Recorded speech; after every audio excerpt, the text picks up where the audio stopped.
رقم أمريكي للواتساب بسهولة تامة وبشكل مجاني. رقم حقيقي ضد الحظر وبشكل دائم بفعل الواتساب وجميع التطبيقات والمواقع يلي بتتطلب أرقام للتفعيل.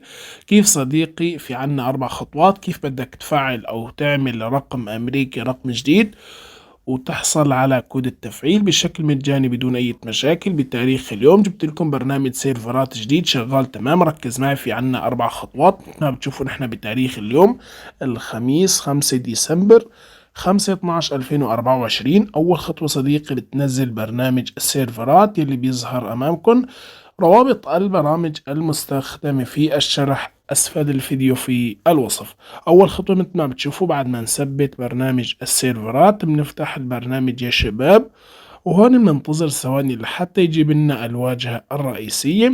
بعد ما يجيب لنا الواجهة الرئيسية البرنامج بيحتوي على سيرفرات لجميع الدول، طبعا سيرفرات وكلها حقيقية وبتعطي سيرفرات جديدة شغالة تمام على برنامج الأرقام الأمريكية. في عنا مجموعة هدول السيرفرات شغالات تمام مثل ما بتشوفوا يا شباب. بإمكانك صديقي تختار إحدى هدول السيرفرات، تضغط عليه طبعا راح يجيب لك الخيار التالي، بتشاهد إعلان بمقابل الحصول على هذا السيرفر الأمريكي. أيضا في عنا السيرفرات الكنديات أيضا شغالات تمام. راح نختار هذا السيرفر الأمريكي، بنضغط عليه بيجيب لنا الواجهة التالية، بنضغط على هذا الخيار مشاهدة إعلان بمقابل الاتصال بهذا السيرفر الأمريكي. بننتظر على البرنامج يا شباب لحتى يجيب لنا هذا الخيار، بنضغط على خيار كونكت وبنضغط على موافق. ننتظر على البرنامج يا شباب لحتى يجيب لنا ايضا الواجهة التالي او الخيار التالي مثل ما بتشوفوا امامكم.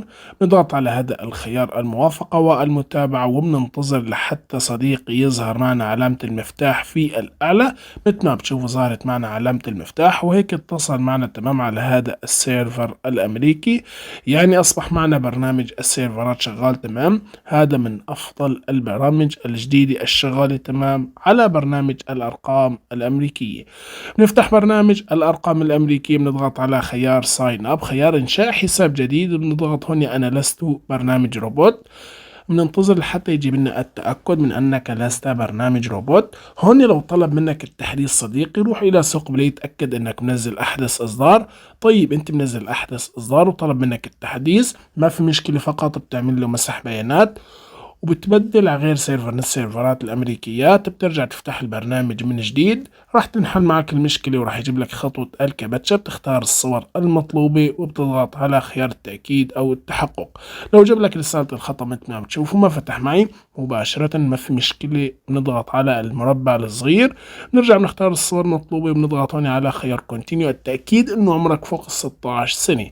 ها هي الواجهة الرئيسية. البرنامج شغال تمام على هذا الخيار، التسجيل بحساب الجيميل بشكل تلقائي. هذا أفضل خيار وأسهل خيار، بشرط صديقي تختار أو تستخدم حساب جيميل جديد ما استخدمته سابقا، ويكون صار لك أسبوعين 15 يوم ما استخدمت برنامج الأرقام. مثل ما بتشوف بتاريخ اليوم البرنامج شغال تمام وعم يعطي أرقام أمريكية وعم يوصل كود التفعيل وعم يسجل دخول بنفس الخطوات يلي عم قم بشرحها أمامكم.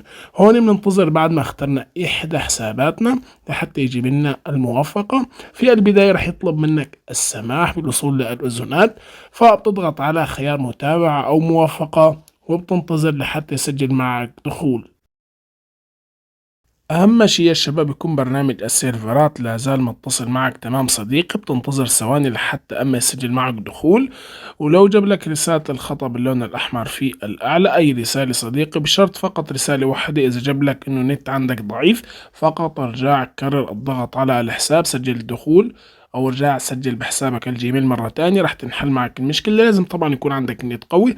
أما إذا جاب لك رسالة تانية، أي رسالة تانية، فقط بدل على غير سيرفر من السيرفرات الأمريكيات. مثل ما بتشوفوا من أول سيرفر شغال تمام، سجل معي دخول مباشرة بتاريخ اليوم. التاريخ بيظهر أمامكم، أعطاني رقم أمريكي، رقم شغال تمام. هون بيطلب منا السماح بالوصول للموقع، فبنضغط على خيار الرفض يا شباب. هذا هو الرقم الأمريكي، بنضغط على هذا الخيار. كتير من الأرقام الأمريكية عم تعطي الرقم ليس رقما خليويا فعليا في دولة الولايات المتحدة الأمريكية.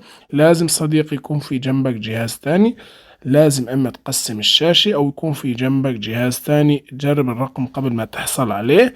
بتحط أي كود من الأكواد الأمريكية وجرب الرقم قبل ما تحصل عليه. في أرقام كتيرة يا شباب مو شغالة محظورة، لازم تتأكد من الرقم إنه شغال تمام. راح نختار هذا الرقم الأمريكي من الكود 360، نضغط على خيار كونتينيو، نضغط على خيار أوكي، وهيك بيكون حصلنا على هذا الرقم الأمريكي. لو عرض عليك الاشتراك بتضغط على هذا الخيار، خيار التخطي. مثل ما بتشوفوا هذا هو البرنامج فتح معنا تمام وحصلنا على رقم أمريكي. راح نفعل الواتساب أمامكم بهذا الرقم الأمريكي، بنحط +1 نداء الولايات المتحدة الأمريكية وبنضيف الرقم أمامكم يا شباب. أهم شي صديقي تخلي برنامج السيرفرات متصل معك تمام. بناخد الرقم كوبي مثل ما بتشوفوا، وهون بننتظر ثواني على برنامج الواتساب. نضغط على موافق يا شباب. إذا الرقم عاد معك وبرنامج الأرقام طلب منك أو عرض عليك الاشتراك، مثل ما بتشوفوا بمقابل إرسال كود التفعيل برسالة SMS. لو عرض عليك الاشتراك ما في مشكلة يا شباب، نحن رح نطلب كود التفعيل بالضغط على خيار اتصل بي. مكالمة صوتية بشكل مجاني رح توصلك بدون أي مشاكل. طبعا لازم في البداية صديقي قبل ما تطلب كود التفعيل بالضغط على خيار اتصل بي لازم تتأكد من السماح بالوصول لألوزونات. مثل ما بتشوفوا وصلنا هاي الرسالة مضمونة لازم تشترك. نحن رح نتجاهل هاي الرسالة ورح نحصل على كود التفعيل بالضغط على خيار اتصل بي. رح نطلب كود التفعيل بالضغط على خيار اتصل بي. أهم شي يكون عندك نت شغال تمام لحتى يوصلك اتصال. لازم حصرا تستقبل الاتصال صديقي. رح يطلب منك المجيب الآلي الضغط على إحدى الأرقام لحتى تسمع كود التفعيل، فأنت بتستقبل المكالمة وبتضغط على الرقم يلي رح يطلبه منك المجيب الآلي لحتى تسمع كود التفعيل. نضغط على خيار طلب الاتصال. وصلنا اتصال، رح استقبل مكالمة أمامكم يا شباب وبرجع لكم.